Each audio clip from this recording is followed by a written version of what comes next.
according to our Adam Schefter, Vernon Davis said a few days ago he would attend camp, but apparently changed his mind. He was not present at camp on Tuesday. Davis wants a new contract, and he, along with offensive lineman Alex Boone, did not attend. Jim Harbaugh on the No Show, quote, disappointed in the decision for them not to be here. There was a voluntary segment to the offseason, and we appreciate those other guys volunteering to make the team better. Now it's mandatory, and I wish they could have. This is not the decision I envision being the 49er way. Davis has 2 years left on a 5-year, $37 million deal. We're putting Vernon Davis on the hook. The question is, whose side are you on? We welcome in our NFL analyst, Jerome Bettis. I call him the bus. The bus is back. The bus is back. Yeah. We missed you. Thank you. You were correct about the Spurs, huh? Are you also an NBA analyst? I know.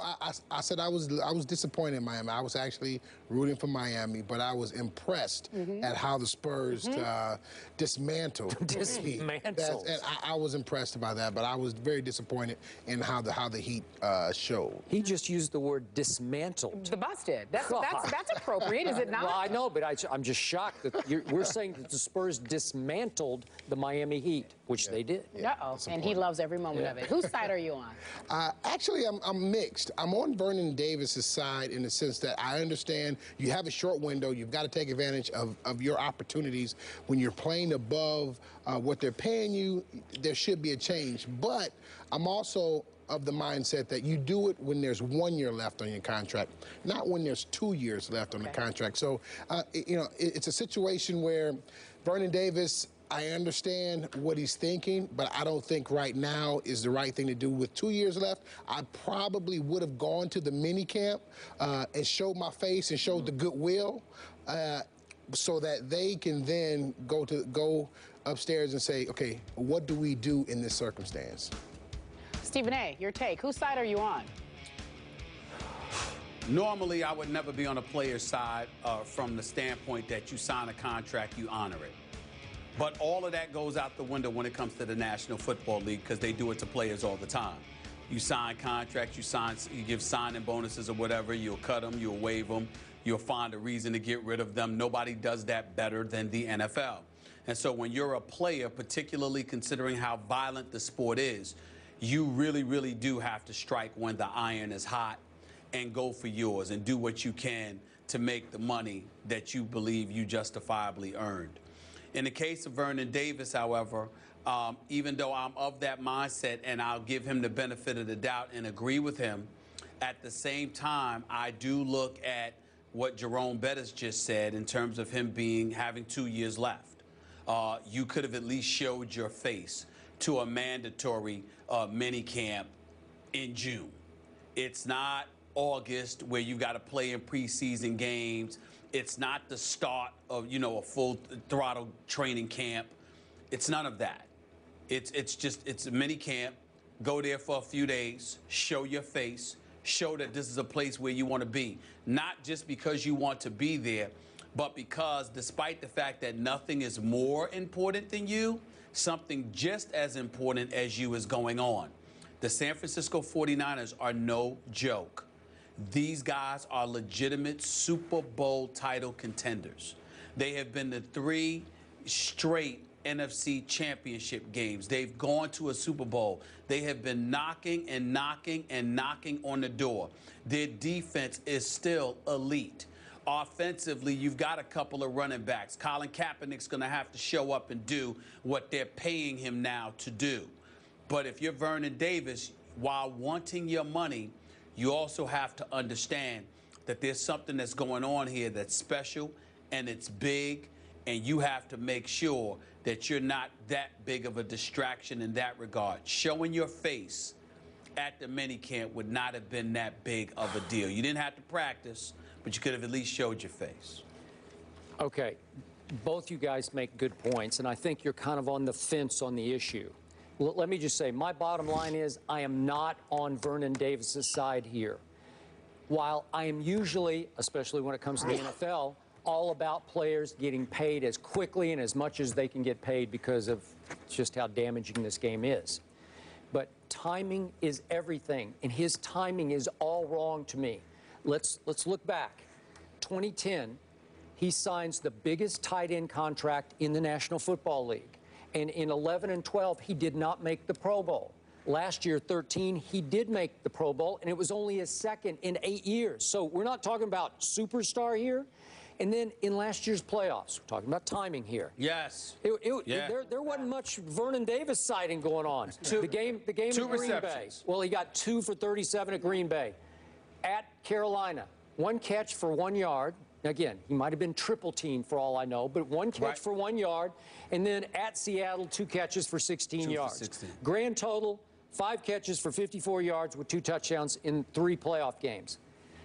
Not superstar numbers that you put up. So timing is everything. Not here. He's got no timing. Well, what leg does he have to stand on to miss an OTA or a mini camp? I don't get it. I don't really know what would provoke him now with 2 years left to say, I'm underpaid. Yeah. Really? For what? Well, where the numbers are going to go with Jimmy Graham, also and with Gronk, you understand that Gronkowski in New England, you understand that your numbers are far lower than the elite tight ends in the game. Also, the fact that if I'm Vernon Davis, I'm 28 years old. I only have maybe 2 to 3 years of a high-level playing ability left in the NFL. So I've got to strike while the iron's hot. Now, that's my argument for. The argument against, obviously, is the 2 years. And I say that because I held out as well.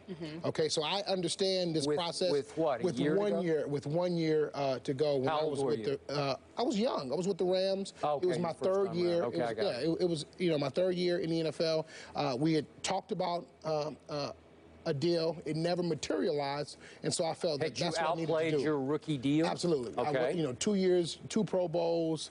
It was justified. It was justified, and so it was one of those situations that I felt I needed to make a stand. And I do understand Vernon Davis needing to make a stand, but you need to understand everything, the dynamics. There's one other piece of this maybe that Vernon Davis is thinking about in the sense that Kaepernick just got paid. There's probably going to be a couple other guys get paid. He said, hey, I want to make sure I get my piece before it's all gone. Of course. Crabtree is coming up this year. Right. Okay, but here's the bottom line question again. Has Vernon Davis outplayed his contract? Has he outperformed it? No. 5-year, 30. No, What is it, 37 million? Yeah. So No, he got 23 guaranteed. Yeah. I can't say that he has. If he comes out this year and has another really good season, then I say, yes, it's time to renegotiate the contract. I've got maybe 2 good years left. I need to be paid what I'm worth. So we are all in that mode of show us, right?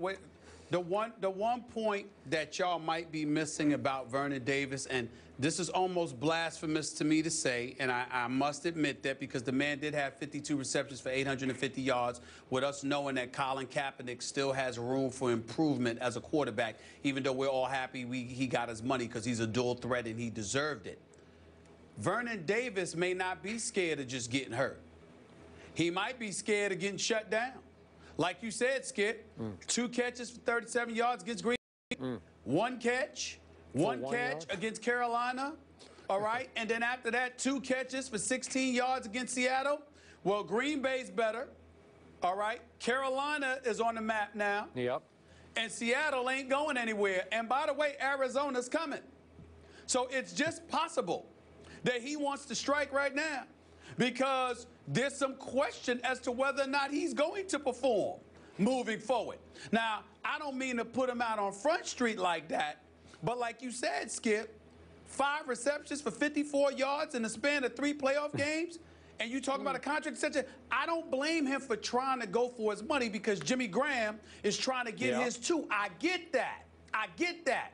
But when you refuse to even show up to minicamp, you are now bringing unnecessary attention to yourself, because it's because he didn't show up yesterday that we're sitting here and talking about this now. Had he showed up, Skip, we might not even be talking about it. If he just didn't participate, but he showed his face and he was looking to have his contract redone, I don't know if any of us are sitting here today going like this. Well, Vernon Davis had 5 receptions for 54 yards over the course of 3 games.